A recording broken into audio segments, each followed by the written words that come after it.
سن 55 ہجری میں 55 ہجری میں، یعنی یزید کو تخت پہ بٹھانے سے 5 سال پہلے مدینہ منورہ جا کر، یہ معاویہ بن ابی سفیان، اب آپ کو کہنا پڑ رہا ہے مجھے، معاویہ بن ابی سفیان مدینہ منورہ جا کر امام حسین علیہ السلام سے ملاقات ہوئی تو براہ راست فیس ٹو فیس کہتا ہے کہ آپ کا کوئی ویلکم نہیں ہے، آپ کو کوئی مرحبا نہیں کہا جائے گا، اے حسین ابن علی تیری مثال، معاذ اللہ ان کے الفاظ جو ہے، تیری مثال ایسی ہے جیسا اونٹ بڑھیا ہو گئی اور اس کا خون پتلا ہو گیا، عن قریب اس کو ذبح کر دیا جائے گا۔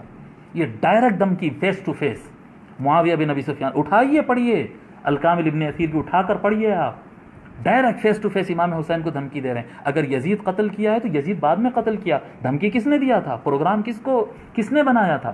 معاویہ بن ابی سفیان نے ڈائریکٹ کہا ہے امام حسین کو کہ تیرا خون کیا کہتے ہیں پتلا ہو گیا، اس اونٹنی کی طرح ہو گیا جس اونٹنی کا خون پتلا ہو گیا، اور جب اونٹ وغیرہ کا خون زیادہ پتلا ہو جاتا تو پھر وہ زیادہ کام کے نہیں ہوتے، تو خود سے مرنے سے پہلے اس کو ذبح کر دیا جاتا ہے تاکہ گوشت حلال ہو جائے اور کھانے تو کام میں آ جائے، خود سے مر جائے تو مردار کا گوشت حلال نہیں ہوتا، تو اونٹ کو کاٹ دیتے تھے جب اس کا خون پتلا ہو جاتا۔ تو تیری مثال اس اونٹ کی طرح ہو گئی، اونٹنی کی طرح ہو گئی جس کا خون پتلا ہو گیا اور عن قریب ذبح کر دی جائے گی۔ انا للہ و انا الیہ راجعون۔ آپ کو جو ہے ان کی حکومت آپ کو اچھی دکھی؟ جو امام حسین علیہ السلام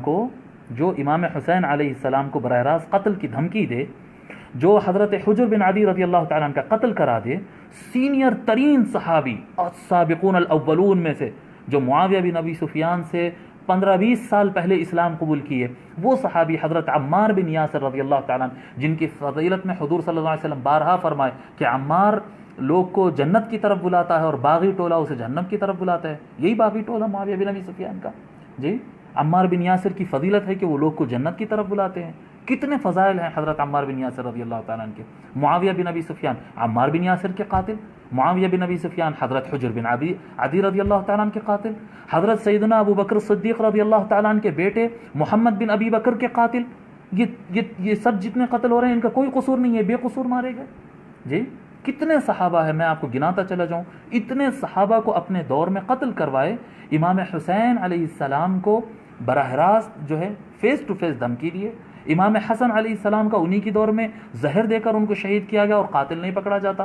آج یہی نہیں ہو رہا ہے ہندوستان کے اندر، مودی سرکار کے اندر جو ہے معصوم لوگوں کا قتل کر دیا جاتا ہے اور قاتل نہیں پکڑا جاتا، نہیں ہو رہا ہے۔ بس یہی دور تھا، وہ بھی یہی دور تھا، یہ چھوٹا ظلم کا دور تھا، وہ بڑا ظلم تھا۔ یہاں پر غریب اور مسکین اور جاہل لوگ کو مارا جا رہا، وہاں پر عالم اور اکابر صحابہ اور اہل بیت کو اس کے ساتھ دشمنی نبھائی جاتی تھی۔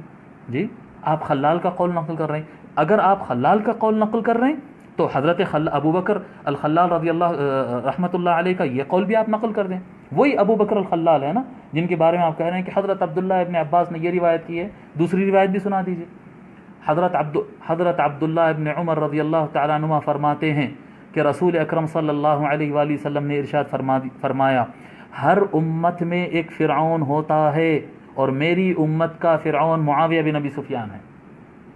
میں اس روایت کی صحت، ضعف، موضوع وغیرہ یہ چکر میں جانا نہیں چاہ رہا ہوں، میں صرف آپ کو یہ سمجھانا چاہ رہا ہوں کہ جو خلال کا آپ حوالہ دے رہے ہیں کہ انہوں نے عبداللہ ابن عباس کے قول تعریف میں نقل کیا ہے، وہی حضرت ابو بکر الخلال رحمۃ اللہ علیہ اپنی کتاب میں یہ بھی نقل کرتے ہیں۔ سنائیں گے؟ آپ کے اندر ہمت ہے؟ ابو بکر الخلال کا آپ نام لینے بیٹھے، کس کا نام لے رہے ہیں آپ؟ امام ذہبی کا نقل کرتے ہیں نام، امام ذہبی روایت نقل کرتے ہیں۔ جی، فرماتے ہیں حضرت مقدام رضی اللہ تعالی عنہ، کیا کہتے ہیں، معاویہ بن ابی سفیان، عمر بن الاسود اور اسد خاندان کا ایک اسدی تھا جو معاویہ بن ابی سفیان کا خاص آدمی تھا، اسدی ان کے ساتھ تھا۔ یہ تینوں چاروں کی ملاقات ہوئی، جب گفتگو ہوئی تو معاویہ نے حضرت مقدام رضی اللہ تعالیٰ عنہ کو اطلاع دی۔ یہ امام ذہبی نے سیر اعلام النبلاء میں، امام ذہبی کا آپ نام لیا نا، یہ روایت امام ذہبی نقل کر رہے ہیں، سنو، اور اسی کتاب میں سیر اعلام النبلاء میں فرماتے ہیں کہ معاویہ بن ابی سفیان نے کہا مقدام رضی اللہ تعالیٰ عنہ سے کہ امام حسن انتقال کر گئے، امام حسن علیہ السلام رسول اللہ صلی اللہ علیہ وآلہ وسلم کے نواسے انتقال کر گئے، انتقال ہو گیا۔ تو حضرت مقدام رضی اللہ تعالیٰ عنہ انا للہ و انا الیہ راجعون، یہ کب پڑھتے ہیں؟ جب مسلمان پر مصیبت آتی ہے اذا اصابتهم مصیبۃ قالوا انا للہ و انا الیہ راجعون. مصیبت آتی ہے تو مسلمان یہ پڑھتا ہے. جب امام حسن علیہ السلام کے انتقال کی خبر سنے تو حضرت مقدام رضی اللہ تعالیٰ عنہ انا للہ و انا الیہ راجعون پڑھے. تو معاویہ بن ابی سفیان کہتے ہیں کہ آپ انا للہ و انا الیہ راجعون پڑھے. اتراہا مصیبہ، آپ کو لگتا ہے کہ یہ کوئی مصیبت ہے؟ اللہ، امام حسن کی شہادت ان کو مصیبت نہیں لگ رہی ہے. عام مسلمان کے انتقال پر انا للہ پڑھتے ہیں، امام حسن کے انتقال پر انا للہ پڑھے تو معاویہ کو اعتراض ہوا اور وہ اتراہا مصیبہ، کیا لگتا ہے آپ کو یہ کوئی مصیبت ہے پڑھنے کے لیے؟ حضرت مقدام نے کہا کیوں نہیں، وقد وضعہ رسول اللہ صلی اللہ علیہ وآلہ وسلم فی حجرہ، کیوں مصیبت نہیں ہوگی؟ حضور صلی اللہ علیہ وآلہ وسلم ان کو اپنے گود میں بٹھائے. وقال هذا منی وحسین من علی، اور حضور ان کو امام حسن کو اپنے گود میں بٹھاتے اور کہتے کہ حسن مجھ سے ہے اور حسین علی سے ہے، کہتے تھے. جس کا مقام حضور صلی اللہ علیہ وسلم فرماتے کہ حسن مجھ سے ہے، ان کا انتقال مصیبت نہیں ہے.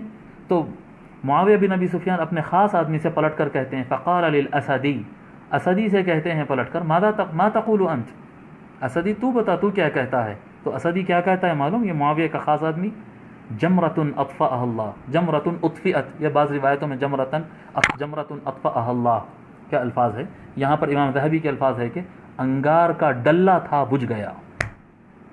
امام حسن علیہ السلام کو کہہ رہے ہیں، امام حسن علیہ السلام کو معاویہ کا خاص آدمی معاویہ کے سامنے یہ بیٹھ کر کہہ رہا ہے کہ جمرۃ اطفئت، آگ کا ڈلہ تھا بجھ گیا. انا للہ و انا الیہ راجعون. ہونا کیا تھا؟ آپ یہ جو آج کے لوگ کہہ رہے ہیں کہ نہیں معاویہ کو بڑی اہل بیت سے محبت تھی، بڑے امام حسن کی تعریف کرتے تھے، تو اٹھ کر حضرت امیر معاویہ اٹھ کر وہ اسدی کو 2 تھپڑ مارنا تھا، جیل بھیجنا تھا اس کو.